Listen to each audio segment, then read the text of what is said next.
बिस्मिल्लाहिर्रहमानिर्रहीम, अस्सलाम वालेकुम।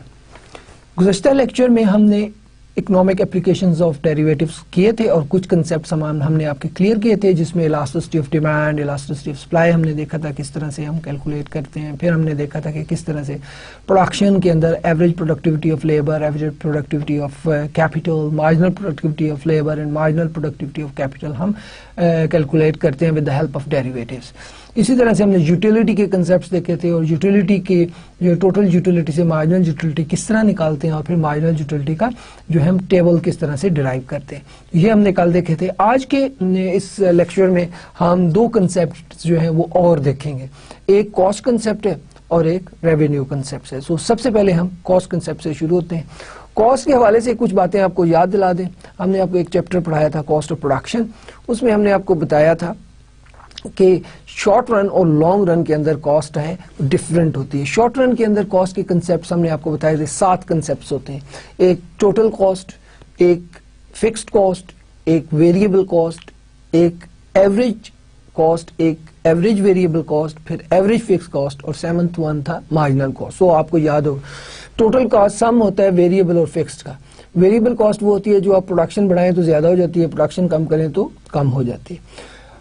अब वेरिएबल कॉस्ट के अंदर रॉ मटेरियल भी आता है और लेबर भी हम लेते थे और यूटिलिटी बिल्स वगैरह लेते थे। और फिक्स कॉस्ट के अंदर जैसे इमारत का रेंट है या रेट ऑफ इंटरेस्ट जो आप कैपिटल पे देते हो, ये वो कॉस्ट है जो आपको हर सूरत में बर्दाश्त करनी है। अगर प्रोडक्शन ज्यादा कर रहे हो या कम कर रहे हो या प्रोडक्शन बिल्कुल प्रोसेस आपका रुका हुआ है, आपको ये कॉस्ट बर्दाश्त करनी है, ये फिक्स्ड कॉस्ट है।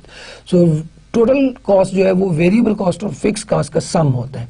सो टोटल कॉस्ट को हम कह सकते हैं total cost is equal two variable cost plus fix cost. ये तो 3 कंसेप्ट्स हो गए। अब इन तीनों की एवरेजेस, जो टोटल कॉस्ट है उसकी एवरेज कॉस्ट होगी, जो वेरिएबल कॉस्ट है उसकी एवरेज वेरिएबल कॉस्ट होगी और जो फिक्स कॉस्ट है उसकी वेरिएबल एवरेज फिक्स कॉस्ट होगी। तो ये तीनों एवरेजेस मिला के हमारे 6 कंसेप्ट्स हो गए। Average cost is equal to total cost over quantity, average variable cost is variable cost over quantity, average fix cost is fix cost over quantity. और हम टोटल कॉस्ट को जो एवरेज कॉस्ट है उसको एवरेज फिक्स कॉस्ट और average variable cost के बराबर भी रख सकते हैं। और 7th कंसेप्ट आपका मार्जिनल कॉस्ट था, वो change in total cost due to change in quantity. जिस तरह से हमने आपको कॉस्ट ऑफ प्रोडक्शन के लेक्चर में बताया था कि चेंज जो है वो टोटल कॉस्ट में जो चेंज आती है वो वही होती है जो वेरिएबल कॉस्ट में चेंज आती है, क्योंकि फिक्स कॉस्ट तो बहरहाल फिक्स रहता है, राइट। सो इसलिए मार्जिनल कॉस्ट जो है वो change in total cost due to change in quantity या वो change in variable cost due to change in quantity होती है। ओके, सो ये वो कंसेप्ट थे कॉस्ट के जो हमने आपको थ्योरेटिकली आपको पढ़ाए थे। आज हम उसको देखेंगे कि डेरिवेटिव्स का इस्तेमाल करके हम कॉस्ट के कंसेप्ट से जो है वो किस तरह से डिराइव भी कर सकते हैं और उससे किस तरह से हम अपनी इंफॉर्मेशन जो है वो स्ट्रॉन्ग कर सकते हैं। तो अब हम देखते हैं इकोनॉमिक एप्लीकेशंस ऑफ डेरिवेटिव्स। इस लेक्चर के साथ मैंने ए डाला है, वो इसलिए डाला है कि पिछला लेक्चर जो था वो भी इकोनॉमिक एप्लीकेशन ऑफ डेरिवेटिव्स था, जिसमें हमने elasticity of demand, elasticity of supply, जिसमें यूटिलिटी फंक्शन और जिसमें प्रोडक्शन फंक्शंस हमने देखे थे। और आज के इकोनॉमिक एप्लीकेशन ऑफ डेरिवेटिव्स इस लेक्चर का नाम ए हमने रख दिया। दूसरा पार्ट जो है इसका वो उसमें हम आपको कॉस्ट और रेवेन्यूज के हवाले से कुछ बातें बताएंगे। सो सबसे पहले हम कॉस्ट से शुरू करते हैं। सो जैसे कि मैंने आपको बताया कि हमारा कॉस्ट फंक्शन एंड डेरिवेटिव्स हमारा आज का टॉपिक है, दैट इज कॉस्ट फंक्शन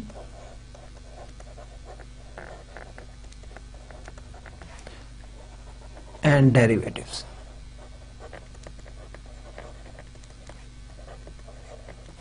ये आज हमारा टॉपिक है और इसमें हम जो पहली चीज आपको बताएंगे कि cost is function of Q.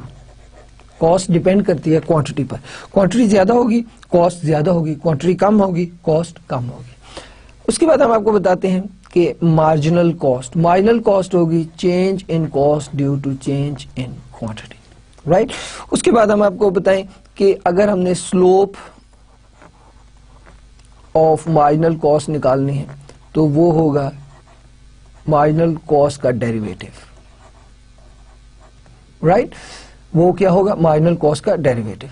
और अगर हमने एवरेज कॉस्ट निकालनी है तो वो C ओवर Q होती है, और अगर हमने स्लोप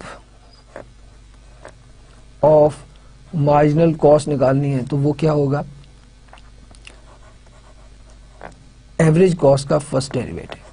ओके, तो ये हम कुछ चीजें आपको समझाएंगे, बताएंगे, हम एग्जांपल से आपको वाजे करेंगे। इसके साथ साथ आपको याद है कि कॉस्ट आपकी इक्वल होती है total variable cost plus total fixed cost. इसी तरह से आपकी एवरेज कॉस्ट बराबर है average variable cost plus average fixed cost. Okay, ये कुछ चीजें आपको याद दिलाने के लिए हम आपको बता रहे हैं। ये हम ऑल दो के हम आपको पहले बता चुके हैं। और एवरेज वेरिएबल कॉस्ट क्या होता है? Variable cost over quantity. और average fixed cost is fixed cost over quantity. ये कुछ कंसेप्ट्स हैं जो हम आपको आज हम आपको मैथमेटिकली इनको समझाने की कोशिश करेंगे और देखेंगे कि डेरिवेटिव्स का इस्तेमाल करके हम marginal cost, slope of marginal cost, average cost, slope of average cost ये किस तरह से निकाल सकते हैं। सो सबसे पहले हम स्टार्ट करते हैं एग्जांपल से। अगर C is equal to Q cube minus 12Q square plus 60Q, ये आपकी टोटल कॉस्ट है। और आपसे क्या कहा जाए कि सबसे पहले आप क्या निकालें? Average cost. फिर क्या निकालें? दूसरा आप निकालें इसका मार्जिनल कॉस्ट, ठीक है। फिर थर्ड आपको कहा जाए स्लोप ऑफ एवरेज कॉस्ट निकालें, और फोर्थ आपको कहा जाए कि slope of marginal cost calculate करें। अगर ये आपके 4 क्वेश्चन हो और 5वां क्वेश्चन अगर आपका ये हो कि eight what value of Q, at what value of Q the marginal cost is equal to average cost। किस क्वांटिटी पर, वैल्यू ऑफ क्वांटिटी पर MC और MAC आपस में बराबर होते हैं। आपको मैं याद दिला दूं, एवरेज कॉस्ट और मार्जिनल कॉस्ट जब आप ड्रॉ करते हैं तो यहाँ पे अगर आप कॉस्ट, एवरेज कॉस्ट इस तरह से आपका एवरेज कॉस्ट और ये आपका इस तरह से मार्जिनल कॉस्ट होता है। ये जहां पर ये दोनों इंटरसेक्ट करते हैं, दोनों MC और AC, ये वो वैल्यू है जहां पर this is the Q asterisk where AC is equal to MC। Okay, now however ये सारी चीजें आपको जो है हम आज कैलकुलेट करना सिखाएंगे। तो हम स्टार्ट करते हैं अपने पहले क्वेश्चन से। पहला क्वेश्चन आपका क्या था कि find average cost, find average cost. So average cost किसके बराबर होती है? C over Q। अब देखें C क्या है? Q cube minus 12Q plus 60Q divided by Q। अब आप क्या करें? Q कॉमन ले लें अगर, तो पीछे Q square minus 12Q plus 60 divided by Q। अब ये वाला Q और ये वाला Q कैंसिल हो जाएगा। सो आपकी एवरेज कॉस्ट निकल आएगी जो कि क्या होगी? Q square minus 12Q plus 60। Okay, ये तो आपकी एवरेज कॉस्ट आ गई। ओके, अब आपने निकालनी है थर्ड क्वेश्चन। आप देखें थर्ड क्वेश्चन आपका था slope of average cost. Slope of average cost कैसे निकालते हैं? एवरेज कॉस्ट का फर्स्ट ऑर्डर डेरिवेटिव निकालते हैं, DAC ओवर DQ।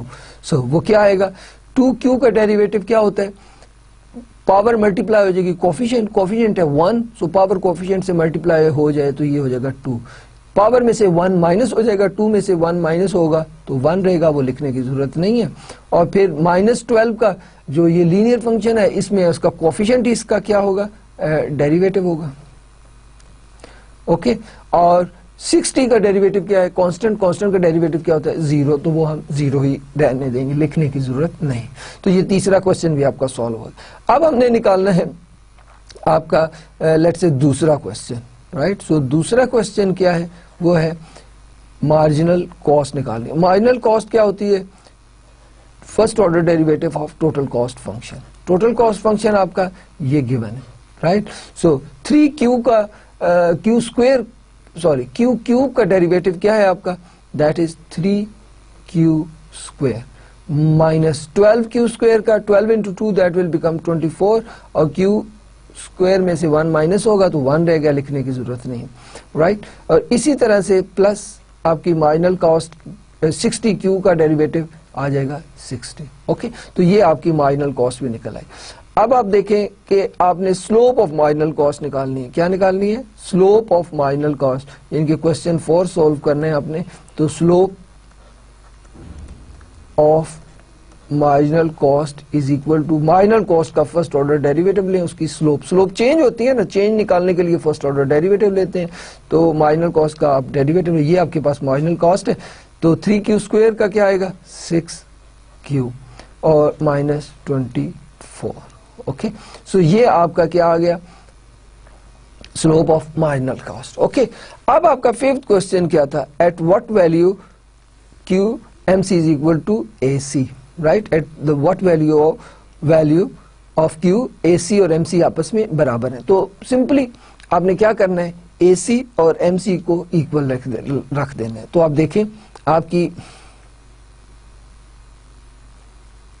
AC क्या है,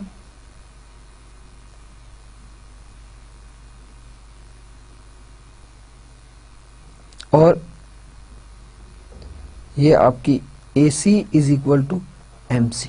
AC आपका क्या है, Q square minus 12Q plus 60 is equal to MC आपका क्या है, MC आपका है 3Q square minus 24Q plus 60। सो आप इन सब को जो है वो एक तरफ ले जाएं, क्या करें, एक तरफ ले जाएं। तो ये क्या बन जाएगा आपका Q square minus 3Q square minus 12Q plus 24Q plus 60 minus 60। Now अब देखें कि Q स्क्वेयर है ये, और ये माइनस 3Q है, इस ये आएगा माइनस 2Q स्क्वेयर, और ये 12Q है माइनस का, और प्लस का 24Q, ये आएगा plus 12Q which is equal to, ये 60 प्लस का 60 माइनस का जो कि आपस में कैंसिल हो जाएगा। माइनस 2Q कॉमन ले लेंगे, इस टर्म में से माइनस 2Q कॉमन लिया, पीछे यहां पर क्या रह गया Q, और यहां पर क्या रह गया माइनस 6 इज इक्वल टू 0। ये 2Q उस तरफ जाकर 0 से डिवाइड हो जाएगा, तो ये क्या बन जाएगा 0। So Q minus 6 is equal to 0। अब इसको 6 को दूसरी तरफ ले जाएं, Q is equal to 6। So at Q is equal to 6, average revenue and minor revenue is average cost and minor cost is equal. So ये आप देखें, ये जो Q स्टेरिक है ये आपके पास फाइंड हो गया, जो कि क्या निकल आया 6। ये वैल्यू कितनी थी 6, जहां पर एवरेज और माइनर कॉस्ट आपस में बराबर है। सो इस तरह से कॉस्ट फंक्शन में हम डेरिवेटिव्स का इस्तेमाल करके डिफरेंट जो है वो वैल्यूज निकाल सकते हैं। आपको याद है लॉन्ग रन के अंदर मार्जिनल कॉस्ट और एवरेज कॉस्ट जहां पर इंटरसेक्ट करते हैं, वहां पर एवरेज कॉस्ट आपकी क्या होती है, मिनिमम होती है, राइट। सो उस मिनिमम यानी कि मिनिमम जहां पर एवरेज कॉस्ट हो, इस मीन के आप प्लांट का ऑप्टिमल यूज कर रहे हैं। सो अगर आप प्लांट का ऑप्टिमल यूज करें तो आपको जो है वो आप आउटपुट कितनी दे रहे हैं 6 इन दिस केस, ओके। सो एक एग्जांपल और करते हैं और फिर देखते हैं कि क्या आपको ये क्लियर हुआ। अब देखिए एक एग्जांपल है, let's say C is equal to 0.001 x cube minus 0.09 x square plus 20 x, ये आपकी जो है वो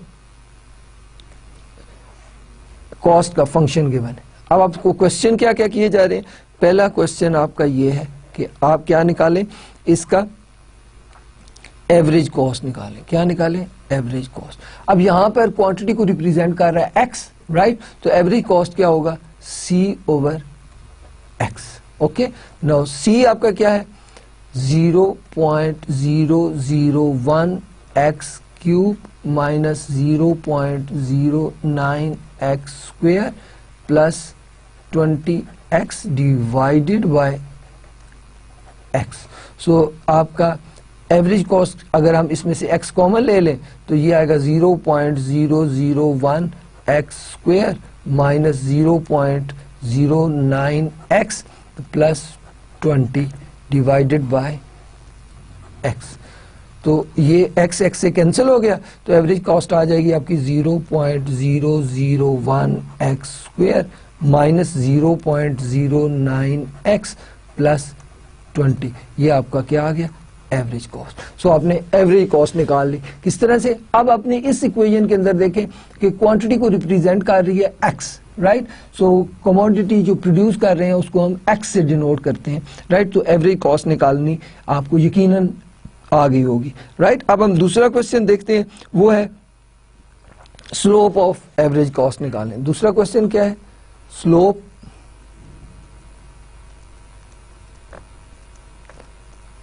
of average cost. Slope of average cost क्या होती है? एवरेज कॉस्ट का फर्स्ट डेरिवेटिव ले लें। ओके, सो ये क्या आएगी आपकी?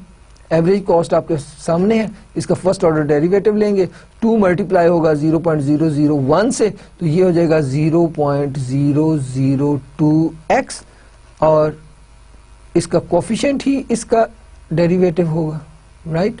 सो आपके पास ये क्या आ गई? Slope of average cost. Third question आपका है वो है कि मार्जिनल कॉस्ट निकालें। मार्जिनल कॉस्ट होती है d over d x, right. With respect to x derive कर दें टोटल कॉस्ट को। टोटल कॉस्ट आपकी ये गिवन है, तो ये क्या आ जाएगी? 0.003 x square minus 0.18 x plus 20। अब अगर आपने फोर्थ क्वेश्चन आपका है कि स्लोप ऑफ एमसी निकालें। स्लोप ऑफ एमसी क्या होगा? D M C over d x. Okay, first order derivative हम मार्जिनल कॉस्ट का लेंगे तो हमारे पास स्लोप आ जाएगी। वो क्या आएगा कि 0.006 एक्स माइनस 0.18। ओके, ये हमारी स्लोप ऑफ मार्जिनल कॉस्ट निकल आई। सो ये आप देखें कि आपके पास ये जो एवरेज कॉस्ट का फंक्शन जो आपको गिवन था, c is equal to 0.01 x cube minus 0.09 x square plus 20 x, इससे हमने एवरेज कॉस्ट भी निकाली, स्लोप ऑफ एवरेज कॉस्ट भी निकाली, मार्जिनल कॉस्ट भी निकाली और स्लोप ऑफ मार्जिनल कॉस्ट निकाली। तो देखा आप डेरिवेटिव के इस्तेमाल के साथ हम न सिर्फ मार्जिनल कॉस्ट निकाल सकते हैं बल्कि उसकी स्लोप भी, और न सिर्फ एवरेज कॉस्ट बल्कि उसकी स्लोप भी हम जो है वो डेरिवेटिव्स का इस्तेमाल करके निकाल सकते हैं, right. Now will go for another example. If C is equal to 1000 plus 25 q minus 5 q square plus q cube। अब हमारा क्वेश्चंस आप गौर से सुनिएगा। हमने निकालना क्या है? एवरेज कॉस्ट निकालनी है और मार्जिनल कॉस्ट निकालनी है। एवरेज और मार्जिनल कॉस्ट निकाल। ये निकालने से पहले कुछ बातें मैं आपको बता दूं। याद रखिएगा कि आपको याद है कि आपकी जो सी है वो fixed cost plus variable cost का सम होती है। तो जिसके साथ क्वांटिटी मौजूद है वो पार्ट आपका वेरिएबल कॉस्ट होगा, और जिसके साथ क्यू या क्वांटिटी मौजूद नहीं है वो आपका क्या होगा, fix cost. No matter what quantity 1 produce करें, 2, 3, 4, 5, 6, इसमें कोई चेंज नहीं आएगी, 1000 में कोई चेंज नहीं आएगी, ये आपका फिक्स कॉस्ट है। तो अब आपने देखे कि अगर आपसे क्वेश्चन ये है कि आप फाइंड द फिक्स कॉस्ट, पहला क्वेश्चन फर्ज करें कि फिक्स कॉस्ट फाइंड करें। फिक्स कॉस्ट क्या हो जाएगी आपकी 1000। आपसे कहा जाए कि वेरिएबल कॉस्ट मालूम करें। वेरिएबल कॉस्ट क्या हो जाएगी, वो वैल्यूज जिनके साथ क्यू मौजूद है, ये वेरिएबल मौजूद है, देखिए आपने। तो फिक्स कॉस्ट और वेरिएबल कॉस्ट हम निकाल सकते हैं इस तरह से, ठीक है। सो अब आपसे कहा जाए कि आप लेट्स से थर्ड क्वेश्चन है, आप निकालें average fixed cost. Fixed cost को अगर हम क्वांटिटी से डिवाइड कर दें तो हमारा क्या आ जाता है, average fix cost. Fix cost क्या है, 1000 डिवाइडेड बाय क्यू, ये एवरेज फिक्स कॉस्ट है। लेट्स से फोर्थ क्वेश्चन क्या है, आप एवरेज वेरिएबल कॉस्ट निकालें। तो variable cost over quantity, variable cost क्या है 25Q minus 5Q square plus Q cube divided by Q। So आप इसमें से Q कॉमन ले लें तो आपका क्या बचेगा, 25 minus 5Q plus Q square divided by Q। सो आपकी एवरेज वेरिएबल कॉस्ट किसके बराबर आ जाइए, Q के साथ कैंसिल हो जाएगा, तो ये बचेगा 25 minus 5Q plus Q square. इस तरह से हम एवरेज वेरिएबल कॉस्ट भी निकाल सकते हैं, ठीक है। तो आपने देखा कि किस तरह से हमने एवरेज वेरिएबल कॉस्ट भी निकाली, एवरेज फिक्स कॉस्ट भी निकाली, फिक्स कॉस्ट और वेरिएबल कॉस्ट भी हम किस तरह से कैलकुलेट कर सकते हैं। याद रखिएगा कि जिन वैल्यूज के साथ Q मौजूद हो वो हमारी वेरिएबल कॉस्ट में आएंगी, और जो बिल कांस्टेंट कोई फिगर दिया हुआ हो वो हमारी फिक्स्ड कॉस्ट कहलाएगी, राइट। सो इसके अलावा बाकी वही क्वेश्चन हम कर सकते हैं कि एवरेज कॉस्ट और मार्जिनल। लेट्स से फिफ्थ आपका क्या है, फिफ्थ क्वेश्चन है, आप निकालें एवरेज कॉस्ट। एवरेज कॉस्ट क्या होती है वो आपको याद है ना, एवरेज कॉस्ट होती है कॉस्ट ओवर क्वांटिटी। तो कॉस्ट क्या है आपकी, total cost 1000 25Q minus 5Q square plus Q cube divided by Q। अब ये Q सब के साथ डिवाइड हो रहा है तो आपकी एवरेज कॉस्ट क्या आ जाएगी, 1000 divided by Q plus 25 minus 5Q plus Q square, ये आपकी एवरेज कॉस्ट आ गई। नाउ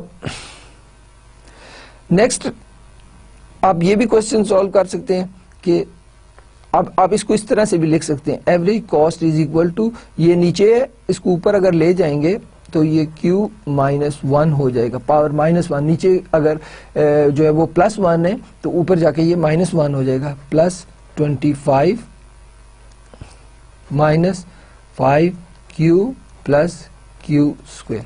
और अगर आपसे कहा जाए छठा question, slope of average cost निकालें तो वो क्या निकलेगी, DAC over DQ। First order derivative of average cost ये हो जाएगा -1000 Q -1 -2 हो जाएगा, प्लस 25 का डेरिवेटिव क्या होगा 0, माइनस 5Q का डेरिवेटिव 5 और 2Q स्क्वायर का डेरिवेटिव 2Q हो जाएगा। सो हम इस तरह से average cost, slope of average cost भी निकाल सकते हैं। फर्ज करें सेवंथ क्वेश्चन आपका ये है कि आप क्या करें, आप मार्जिनल कॉस्ट निकालें। क्या निकालें, मार्जिनल कॉस्ट निकालें, DC ओवर DQ आप निकालें। सो मार्जिनल कॉस्ट आपकी DC ओवर DQ, C आपकी ये गिवन है, 1000 का डेरिवेटिव कांस्टेंट है 0, 25Q का डेरिवेटिव 25 और 5Q स्क्वायर का that is 10Q plus 3Q cube का 3Q स्क्वायर। सो आपका मार्जिनल कॉस्ट किसके बराबर आ गया? 25 minus 10q plus 3q square. So this is how we can get the marginal cost. Okay, now आपने देखा कि टोटल कॉस्ट के फर्स्ट ऑर्डर डेरिवेटिव लें तो उसका मार्जिनल कॉस्ट आ जाता है। और अगर आपका 8th क्वेश्चन लेट की ये है कि आप स्लोप ऑफ मार्जिनल कॉस्ट निकालें, how we can derive it? Just take first order derivative of marginal cost, dmc dq. So take the first order derivative. So what is the derivative of 25? 25 is a constant, hence the first order derivative of 25 is 0. So we don't need to write it. Minus 10q, this is a linear function, so minus 10q, that is the coefficient, right? So it is minus 10. Okay, plus 3q square, multiply the coefficient with the power, it will become 6, and subtract 1 from the power, it will become q. So the slope of marginal cost is minus 10 plus 6q. So slope of marginal cost is change in marginal cost due to change in quantity, that is minus 10 plus 6q. Okay, this is how you can solve that much concepts with the help of derivative. अगर आपका एक और question में आपको बताया, अगर 9th question हो, right, that is at, आप कह सकते हैं at what q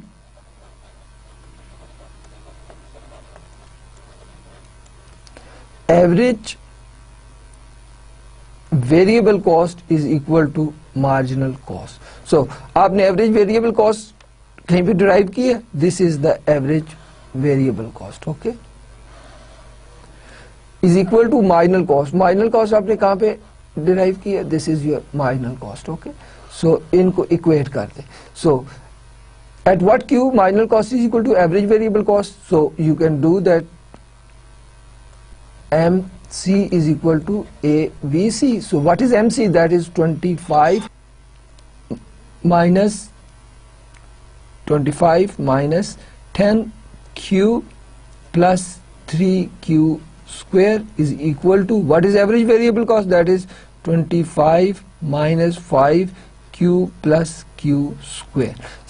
सब वेरिएबल्स और कांस्टेंट को एक तरफ कर लेंगे तो ये आ जाएगा 25 minus 10q plus 3q square minus 25 minus 5 इस तरफ आके इक्वेशन के प्लस 5q हो जाएगा और प्लस q स्क्वायर जो है माइनस q स्क्वायर हो जाएगा इक्वल टू 0.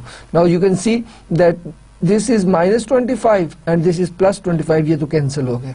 अब ये भी स्क्वायर है और ये भी स्क्वायर है, 3q स्क्वायर प्लस क्या और minus q square, that would become 2q square, right. And this is q 10q and minus 5q, so minus 5q.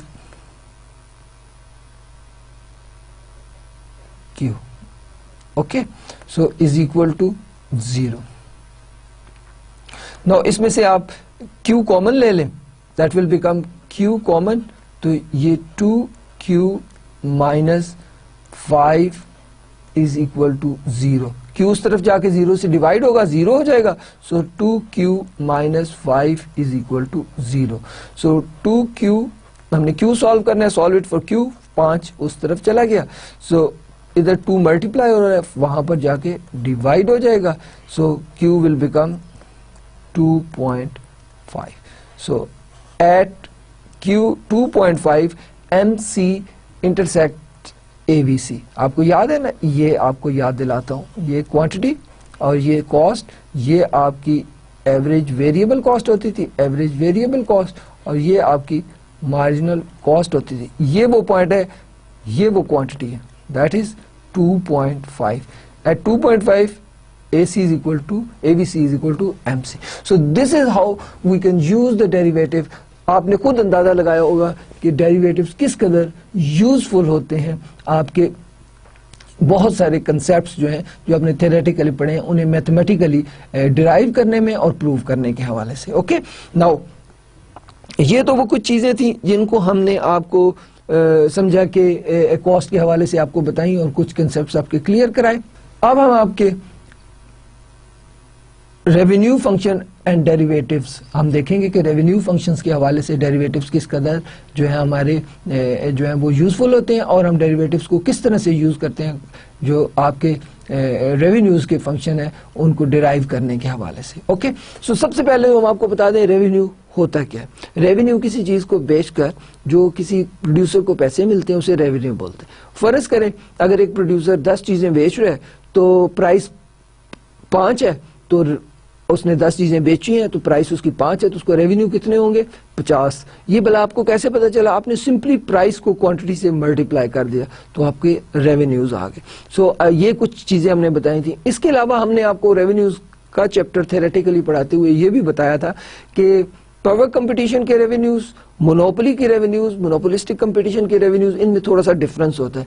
Power competition के रेवेन्यूज जो प्राइस जो है एवरेज रेवेन्यू के बराबर होती है और एवरेज रेवेन्यू माइनर रेवेन्यू के बराबर होता है, क्योंकि परफेक्ट कंपटीशन के तहत फर्म प्राइस टेकर होती है, जबकि मोनोपोली के तहत फर्म प्राइस सेटर होती है और वो डिमांड को इस्तेमाल करके जो है प्राइस को डिटरमिन करती है। और वो आपको याद होगा कि वहां पर वो प्राइस डिटरमिन करेगी जहां पे elasticity of demand equal to 1 है, वहां पर उसे ऑप्टिमल प्रॉफिट मिल रहा होता है। ठीक है, anyway the equilibrium point is marginal cost जहां पर इंटरसेक्ट करे माइनर रेवेन्यू को, राइट। सो 3 कंसेप्ट आपको मैं याद दिलाता हूं, हमने आपको बताए थे। पहला कंसेप्ट ये था टोटल रेवेन्यू। टोटल रेवेन्यू होता है प्राइस इनटू क्वांटिटी। फिर आपको बताया था एवरेज रेवेन्यू। एवरेज रेवेन्यू होता है total revenue divided by quantity. तीसरा कंसेप्ट आपको बताया था माइनर रेवेन्यू, और माइनर रेवेन्यू के हवाले से हमने बताया था कि change in total revenue due to change in quantity. Hence हम अगर टोटल रेवेन्यू का फर्स्ट ऑर्डर डेरिवेटिव ले लें तो हमें माइनर रेवेन्यू मिल जाएगा। ये तो सिंपल से कुछ कंसेप्ट है जो हम आपको पहले क्लियर करा चुके हैं। अब हम आपको यही कंसेप्ट जो है will try to use derivatives and try to derive these all concepts. Okay, now remember the revenue functions of perfect competitive firms and the revenue functions and the revenue curves of the monopoly firms are different, right? You remember that, right? However, अब हमारा topic क्या है? That is revenue functions and derivatives.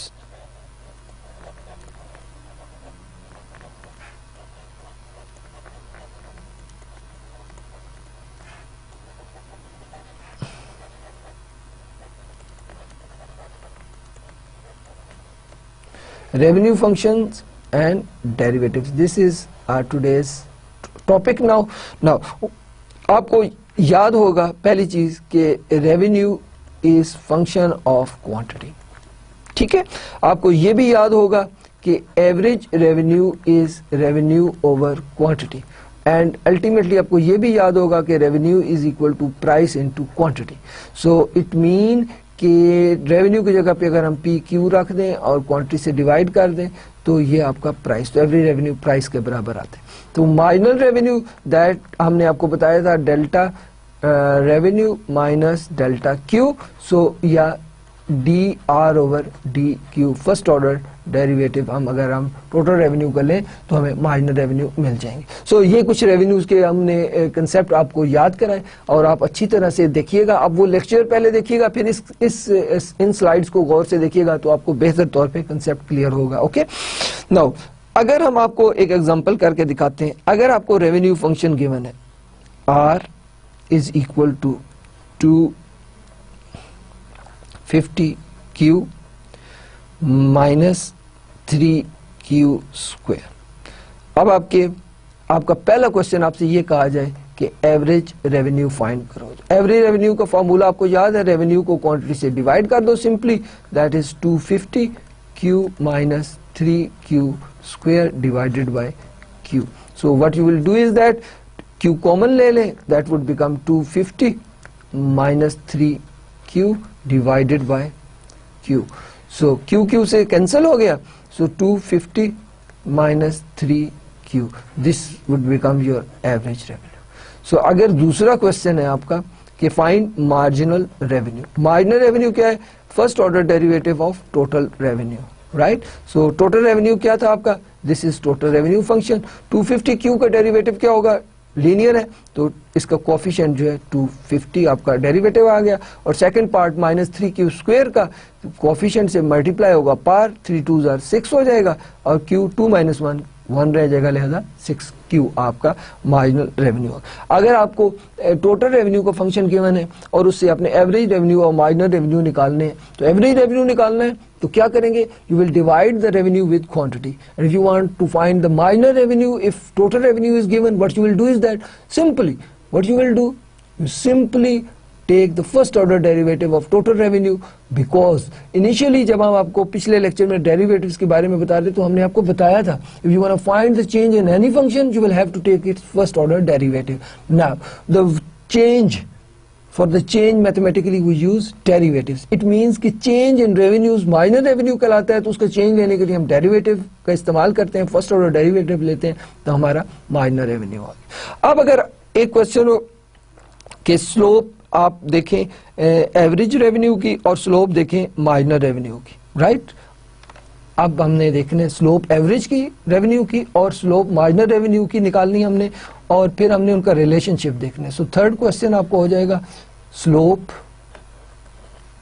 Of average revenue and slope of minor revenue. Also जो है वो क्या करें, इनका जो रिलेशनशिप भी डिस्क्राइब करें. Describe the relationship of the slope, mean relationship between slopes. किसकी स्लोप्स, एवरेज और माइनर के जो है स्लोप्स, उनका आपस में रिलेशन. सबसे पहले आप क्या करेंगे, स्लोप ऑफ एवरेज रेवेन्यू निकालनी. तो slope of average revenue is D A R over D Q. First order derivative लें, उसकी स्लोप आ जाएगी, स्लोप ही चेंज होती है, राइट. सो आप देखें फर्स्ट ऑर्डर डेरिवेटिव लिया एवरेज रेवेन्यू का, एवरेज रेवेन्यू आपने निकालना है, ये आपका एवरेज रेवेन्यू निकला हुआ. सो 250 का डेरिवेटिव कांस्टेंट है, 0 आ जाएगा, और -3q का डेरिवेटिव -3 आ जाएगा, और इसका अगर मॉडुलस लें यानी कि अगर नेगेटिव के साइन को इग्नोर करें तो 3 आ जाता है. अब हमेशा एवरेज रेवेन्यू के साथ साइन नेगेटिव का होगा, क्योंकि ये एक negatively slope demand negatively slope curve होती है, जिस तरह से डिमांड कर्व होती है. फिर आपसे कहा जाए कि कहा गया है कि आप स्लोप ऑफ माइनर रेवेन्यू निकालें. सो माइनर रेवेन्यू की slope, take the first order derivative of minor revenue, it would be, this is minor revenue, take the first order slope, it would be 250 की derivative क्या होगा, constant का 0, और -6q का derivative -6 होगा. अगर हम इसका मॉडुलस लें तो ये आपका 6 आ गया. तो अब आपने देखा कि एवरेज रेवेन्यू और माइनर रेवेन्यू की स्लोप भी आपने निकाली. अगला इशू आपका क्या है कि what is the relationship between the slope of average revenue and minor revenue. You can easily see that 3 is the slope of average revenue and the 6 is the slope of minor revenue. So what is the relationship कि average revenue की slope से minor revenue की slope double है, right? So average revenue की slope से minor revenue की slope double है. याद रखिएगा, अगर आपको वो लेक्चर याद है तो आप देखिए उसमें हमने आपको बताया था कि किस तरह से average revenue की slope minor revenue से हमेशा जो है वो डबल होती है. माइनर रेवेन्यू की स्लोप एवरेज रेवेन्यू की स्लोप से हमेशा डबल होती है. ओके, सो इस तरह से आपने देखा. नाउ अब हम देखते हैं कि इस एग्जांपल के अंदर हमें रेवेन्यू गिवन है, हमने उससे एवरेज रेवेन्यू भी निकाला, उसकी स्लोप भी निकाली, माइनर रेवेन्यू भी निकाला, उसकी भी स्लोप निकाली, और फिर स्लोप का रिलेशनशिप हमने देखा और वो प्रूव किया कि माइनर रेवेन्यू की स्लोप हमेशा एवरेज रेवेन्यू की स्लोप से डबल होती है. Okay, so these were few concept regarding revenue functions. Right now will do few more examples, और इसमें आपको और अच्छे तरीके से समझ आ सके. फॉर एग्जाम्पल, अब एग्जाम्पल आप देखिए, नेक्स्ट एग्जाम्पल देखें कि आपको गिवन क्या है. अगर आपको गिवन हो प्राइस गिवन है, P is equal to 50 minus 2.5 Q. आपको गिवन क्या है, प्राइस, राइट. और आपसे क्वेश्चन क्या है, आप रेवेन्यू निकालें, आप एवरेज रेवेन्यू निकालें, आप माइनर रेवेन्यू निकालें, आप स्लोप ऑफ एवरेज रेवेन्यू निकालें, आप स्लोप ऑफ मार्जिनल रेवेन्यू निकालें, और फिर साथ ये भी बताएं at what value of Q P and M R 0. P और एम आर जो है वो किस क्यू की वैल्यू पे 0 है. प्राइस और माइनर रेवेन्यू किस क्वांटिटी पर, किस वैल्यू पर जो है वो 0 है. So will start with the very first. तो वेरी फर्स्ट क्वेश्चन आपका क्या है, find total revenue. First question is that find total revenue. So आपको याद है total revenue is equal to price into quantity, right. So price की जगह पे सब्स्टिट्यूट कर दें प्राइस जो आपको गिवन है। So total revenue is equal to price की जगह पे 50 minus 2.5 Q into Q. So this is how you will get the total revenue function, that is 50 Q minus 2.5 Q square. पहला question solve हो गया, क्या था, आप टोटल रेवेन्यू निकालें। दूसरा क्वेश्चन आपका क्या है, आप एवरेज रेवेन्यू निकालें। So average revenue is equal to total revenue divided by quantity. What is total revenue, that is 50 Q minus 2.5 Q square divided by Q। So आप इसमें से Q कॉमन ले लें, अगर आपने Q कॉमन लिया तो यहाँ पर 50 रह गया माइनस 2.5 Q और divided by Q। So Q से कैंसिल हो गया, तो आपका एवरेज रेवेन्यू आ जाएगा 50 माइनस 2.5 Q। आपने गौर किया कि average revenue is equal to price. Look at this, average revenue और प्राइस हमेशा बराबर होती है। सो एनीवे ये दो क्वेश्चन आपके सॉल्व हो गए। पहला क्वेश्चन क्या था, गिवन क्या था, प्राइस। आपसे क्या कहा गया कि आप पहले निकालें टोटल रेवेन्यू। टोटल रेवेन्यू क्या होता है, प्राइस इनटू क्वांटिटी। आपने सिंपली क्या किया, प्राइस की जगह पे गिवन प्राइस सब्स्टिट्यूट की and you get the total revenue. Now from total revenue आपने एवरेज रेवेन्यू निकालना है। एवरेज रेवेन्यू होता है total revenue divided by quantity, तो आपने टोटल रेवेन्यू से क्वांटिटी डिवाइड की तो आपका एवरेज रेवेन्यू भी निकल आया। थर्ड आपका जो है वो है मार्जिनल रेवेन्यू निकालें। आप क्या निकालें, मार्जिनल रेवेन्यू। मार्जिनल रेवेन्यू क्या होता है, DTR over DQ। Take first order derivative of total revenue. Total revenue आपका ये निकला हुआ है। सो 50Q का डेरिवेटिव क्या होगा, that would be 50 minus coefficient है आपका 2.5 और पावर है 2। 2.5 को 2 से मल्टीप्लाई करेंगे, that would become 5Q। Okay, Q में से 1 सब्ट्रैक्ट कर दें तो आपका माइनर रेवेन्यू निकल आया, जो कि minor revenue is equal to 50 minus 5Q। So this is the minor revenue function.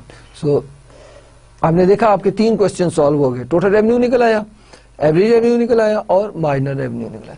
फिर आपसे चौथा क्वेश्चन अगर फर्ज करें हम कहें कि आप स्लोप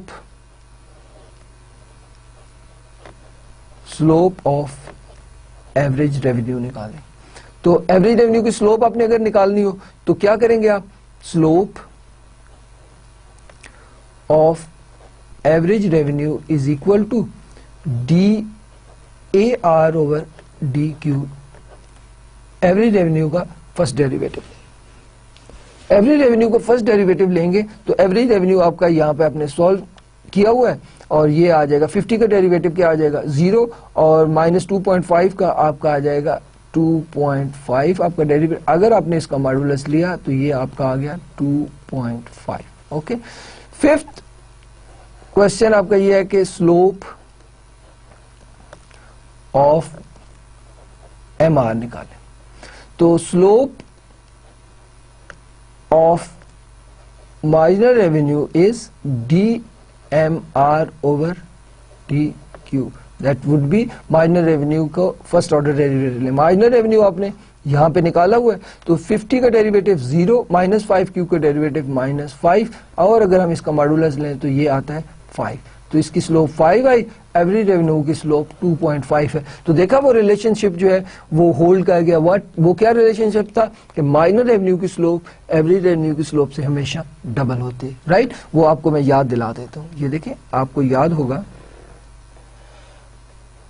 ये Q और ये आपका रेवेन्यू, ये आपका एवरेज रेवेन्यू और ऐसे आपका मार्जिनल रेवेन्यू, राइट। सो एवरेज रेवेन्यू की स्लोप कितनी है, स्लोप इज 2.5 माइनस 2.5 और इसकी स्लोप कितनी है 5। तो आपने देखा कि इसकी स्लोप से डबल है। माइनर रेवेन्यू की स्लोप एवरेज रेवेन्यू की स्लोप से डबल है। तो इस तरह से आपने देखा कि किस तरह से आप प्राइस का इस्तेमाल करके एवरेज रेवेन्यू भी, टोटल रेवेन्यू भी, माइनर रेवेन्यू भी और एवरेज और माइनर रेवेन्यू के स्लोप्स भी निकाल सकते हैं और उनकी स्लोप के रिलेशनशिप्स भी देख सकते हैं। अब 6 क्वेश्चन आपका ये हो सकता है, अगर आपसे ये छठा क्वेश्चन पूछा जाए कि find Q where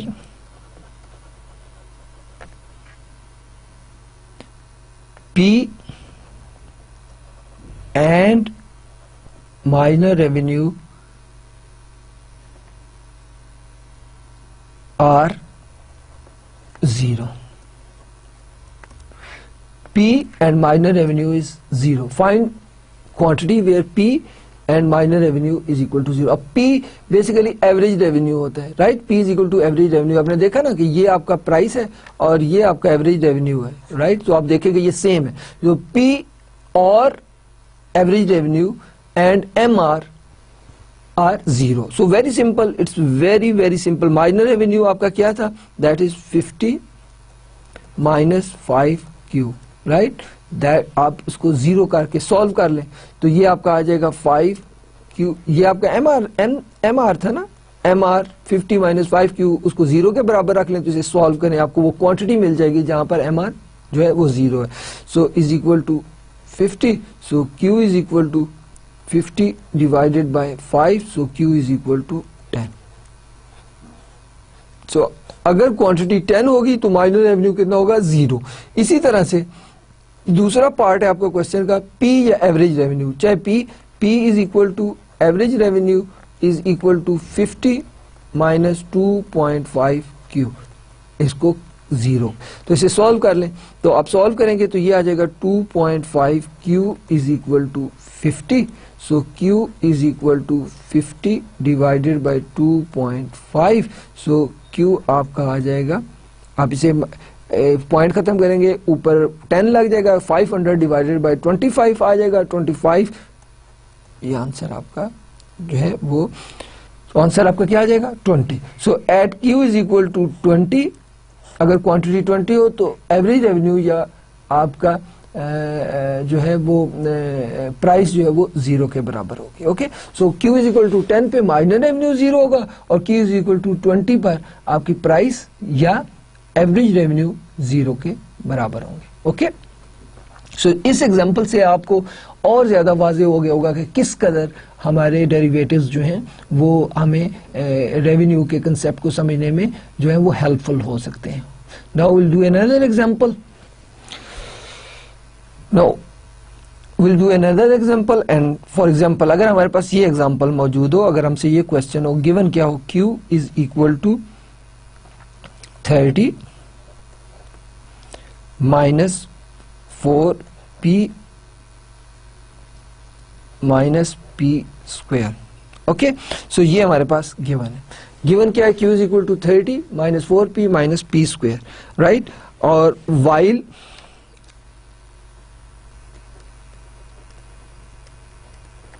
P is equal to 4,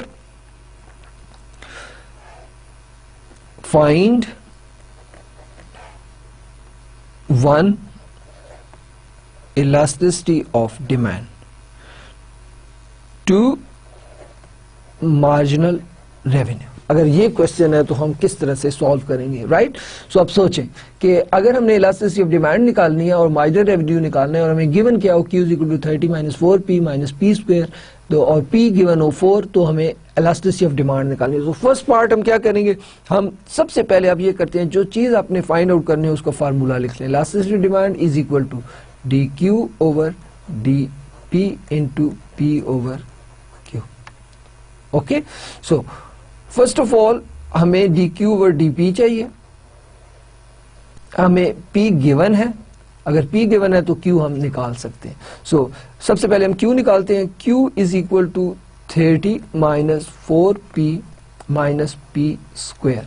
so Q is equal to 30 minus 4 into P, हमें कितना गिवन है? 4 माइनस 4 स्क्वायर.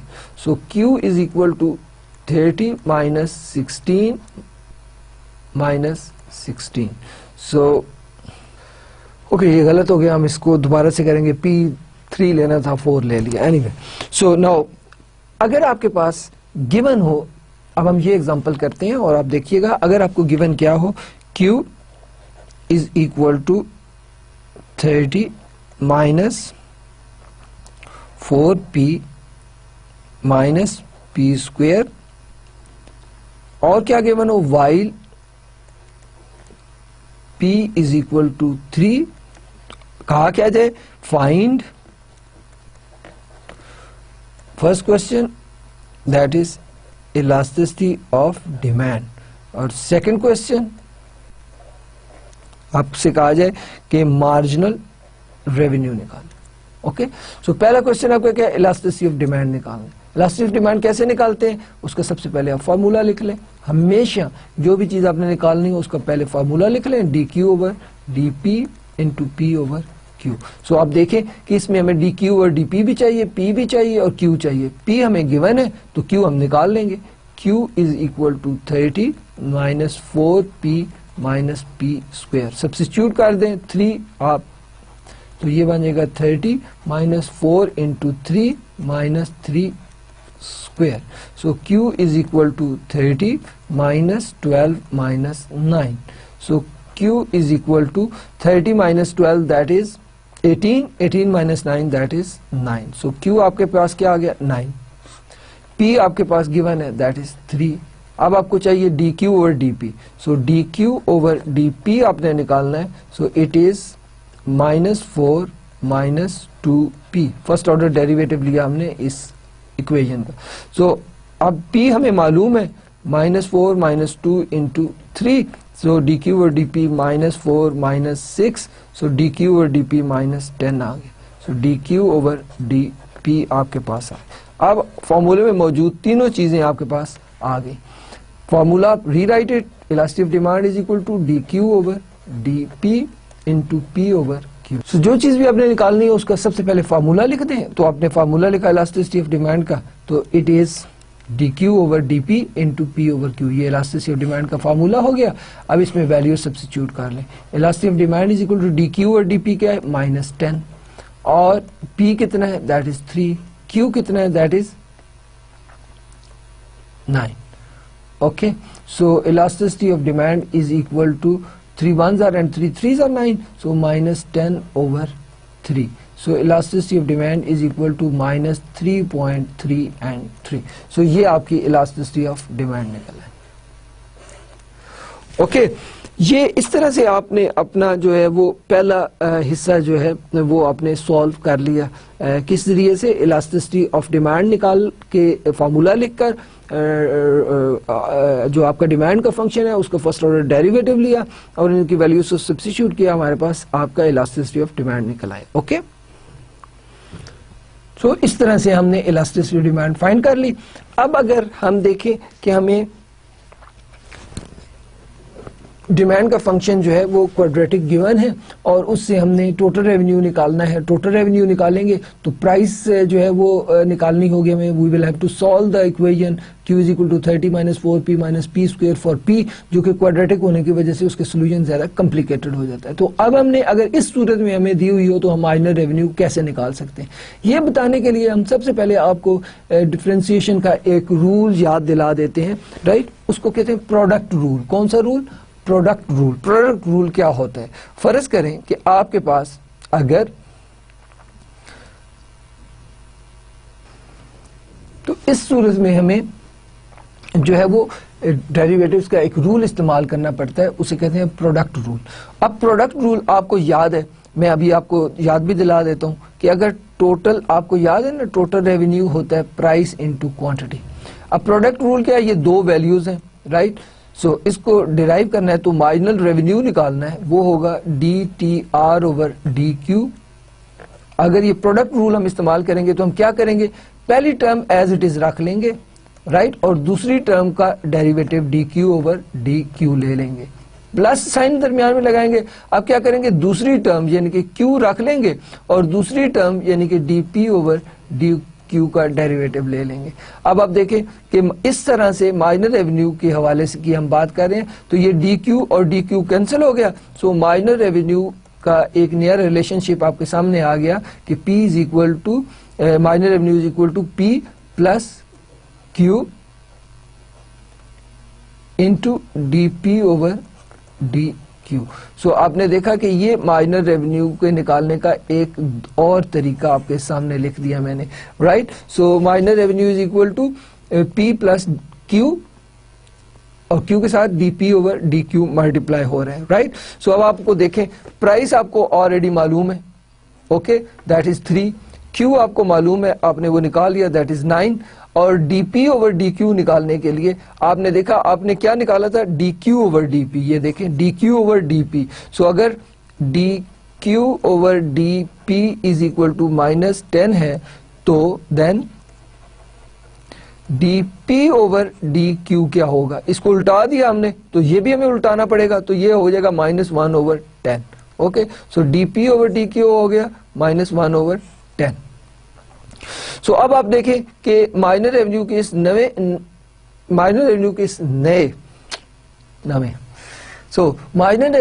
इस नए रिलेशनशिप जो हमने डेरिवेटिव्स के प्रोडक्ट रूल को इस्तेमाल करके डिराइव किया, उसमें जो है हम जो है वो हमारे पास P plus Q into D P over D Q आया। D P over D Q हमने D Q over D P निकाला हुआ था -10, तो उसको उल्टा दिया, तो हमें ये भी वैल्यूज मिल गई, क्यू भी हमारे पास है, पी भी हमारे पास मौजूद है। तो अब हम क्या करेंगे, इसमें वैल्यूज सब्स्टिट्यूट करेंगे, तो माइनर रेवेन्यू हमारा निकल आएगा, पी हमारी 3 प्लस क्यू कितना है हमारा, that is 9 into D P over D Q जो है वो हमने लिखा, वो क्या है, -1/10, okay. So minor revenue is equal to 3 - 9 divided by 10। सो इसका आप एलसीएम ले लें, सो 10 एलसीएम आ गया, ये 30 आ गया, -9 divided by 10। So minor revenue, you can find out the minor revenue. So minor revenue is equal to 21/10, जो कि आपका क्या बन जाएगा, 2.1। सो माइनर रेवेन्यू आपका कितना आ गया, 2.1। सो इस इक्वेशन के अंदर, इस न्यूमेरिकल के अंदर आपने देखा, आपने दो चीजें फाइंड करनी है, इलास्टिसिटी डिमांड। इलास्टिसिटी डिमांड बिल्कुल उसी तरह से हमने फाइंड आउट कर ली जिस तरह से पिछले लेक्चर्स में हमने आपको बता दिया था। और जिस माइनर रेवेन्यू फाइंड करने के लिए हम एक नया रिलेशनशिप आपके सामने लेके आए, वो जो डेरिवेटिव्स का प्रोडक्ट रूल है उसका इस्तेमाल करके हमने माइनर रेवेन्यू का एक नया रिलेशनशिप जो है वो डेवलप किया, और उसके जरिए से हमने माइनर रेवेन्यू भी डिराइव कर लिया। सो इस तरह से माइनर रेवेन्यू भी डिराइव किया जा सकता है। अब हम एक और एग्जांपल करेंगे जिससे आपको और ज्यादा क्लियर हो जाएगा, ओके। नो, अब अज्यूम करें कि अगर गिवन है Q is equal to 250 minus P minus 0.05 P square, okay, while P is equal to 10, then find 1 elasticity of demand, 2 marginal revenue, okay. Now what we'll do is that we'll solve the first question first, okay. So P is given, so write down the formula of elasticity of demand, right, dq over dp into P over Q. So P is given already, we can find Q. Q is equal to 250 minus P minus 0.05 P square. So substitute the value of P in this equation, minus P की जगह पे 10 आ गया, minus 0.05 into 10 square. So ये क्या आ गया, 250 minus 10 minus 0.05 multiply by 100, okay. So ये क्या बन गया, 250 minus 10 minus 5. So 250 minus 15. So 250 minus 15, these it will be 235. So quantity आपकी कितनी आ गई, that is 235, right. Price already आपको given है, that is 10, okay. So price is given, quantity आपकी 235 आ गई। Now अब आपने इस फॉर्मूले के अंदर dq और dp, तीसरी चीज है वो निकालनी है, that is dq over dp। आप फर्स्ट ऑर्डर डेरिवेटिव ले लें, राइट, इस इक्वेशन का 250 का कितना आ गया, 0, माइनस p का -1 आ जाएगा, और पावर से कोफिशिएंट मल्टीप्लाई होगा तो 1 0 p आ जाएगा। अब p आपको ऑलरेडी गिवन है, that is 10, so -1 minus 0.10 into 10, right. So it would be -1 minus that would be 1, so it is -2. So dq over dp कितना आ गया आपके पास, dq over dp that would be -2. Okay, now substitute the values in the formula. dq over dp is, that is -2 multiplied by p, that is price 10 and quantity 235. Okay, so ये आप इसको solve करें तो ये बन जाएगा -20 divided by 235. इसको calculator से सॉल्व कीजिएगा, आपके पास इलास्टिसिटी ऑफ डिमांड आ जाएगी. अब हमारा इशू है दूसरा क्वेश्चन. दूसरा क्वेश्चन आपका क्या था कि मार्जिनल रेवेन्यू निकालना है, राइट. आपको मालूम है कि marginal revenue is equal to DTR over DQ, और टोटल रेवेन्यू आपको याद है किसके बराबर होता है, that is price into quantity. Product rule क्या है कि पहली वैल्यू को रखें, दूसरी को डेरिवेट कर दें DQ ओवर DQ, प्लस दूसरी को रखें दैट इज Q, और पहली को डेरिवेट कर दें that is DP over DQ. Okay, now ये वाला और ये वाला कैंसिल हो जाएगा. So marginal revenue is equal to P plus Q into DP over DQ. So marginal revenue निकल सकता है. प्राइस हमें ऑलरेडी गिवन है दैट इज 10, Q हमने निकाला है दैट इज 235, और DP ओवर DQ हम कैसे निकालेंगे, हम DP ओवर DQ हमने निकाला हुआ है that is DQ over DP हमने ऑलरेडी निकाला है दैट इज -2, और इसको उल्टा दें DP ओवर DQ क्या हो जाएगा, दैट इज -1/2. सो ये वैल्यू अभी हमारे पास मौजूद है. सो इन वैल्यूज को हम इसमें सब्स्टिट्यूट करेंगे तो हमारे पास मार्जिनल रेवेन्यू आ जाएगा that is 10 plus 235 into -1/2. So ये आपका क्या बन जाएगा, marginal revenue is equal to 10 plus 235 divided by 2. Okay, so marginal revenue is equal to 2 का अगर एलसीएम ले लें तो ये 20 प्लस 235 हो जाएगा. So marginal revenue is equal to 255 divided by 2. So इसको अगर आप डिवाइड कर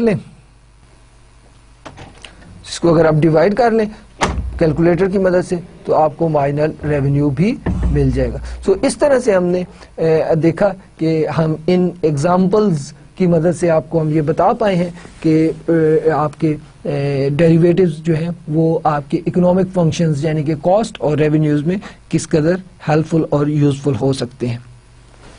आज के लेक्चर में हमने ये देखा कि किस तरह से हम डेरिवेटिव्स के इस्तेमाल करके रेवेन्यू और कॉस्ट के फंक्शन को समझ सकते हैं और उनके रिलेशनशिप्स को समझ सकते हैं. इंशाल्लाह ताला अगले लेक्चर में हमारी मुलाकात होगी. आप याद रखिएगा कि हमने नेक्स्ट लेक्चर्स में आपको मैक्सिमम और मिनिमम के हवाले से कुछ बातें बतानी है, और इस लेक्चर में जो बातें हमने बताई आपने अच्छी तरह से समझ के आनी है, और आपने इस लेक्चर और पिछले लेक्चर्स को मिला के सुनना है, और इसके साथ साथ वो लेक्चर जिनमें हमने आपको डिमांड के कंसेप्ट्स बताए थे उसको मिला के डिमांड के कंसेप्ट्स को देखने, और फिर हमने आपको प्रोडक्शन के कंसेप्ट्स बताए थे थ्योरेटिकली, और पिछले लेक्चर में हमने प्रोडक्शन के हवाले से आपको न्यूमेरिकली कुछ कंसेप्ट्स बताए थे उनको भी मिला के देखना है. इसी तरह से हमने यूटिलिटी के कंसेप्ट्स बताए थे और मैथमेटिकली भी यूटिलिटी के कंसेप्ट समझाए हैं, और इस तरह से कॉस्ट और रेवेन्यूज के कंसेप्ट्स भी दोनों तरीकों से आज हमने मैथमेटिकली आपको समझाए और पहले हम आपको थ्योरेटिकली समझा चुके हैं. तो अगर आप उन लेक्चर्स को इन लेक्चर्स के साथ मिला के पढ़ेंगे, पहले वो सुनिएगा फिर ये देखिएगा, तो आपको अंदाजा होगा कि ये किस कदर रेलेवेंट है और मैथमेटिकली या न्यूमेरिकली आप उन कंसेप्ट्स को किस तरह से एब्जॉर्ब कर सकते हैं. इंशाल्लाह अगली क्लास में हमारी मुलाकात होगी. तब तक के लिए खुदा हाफिज.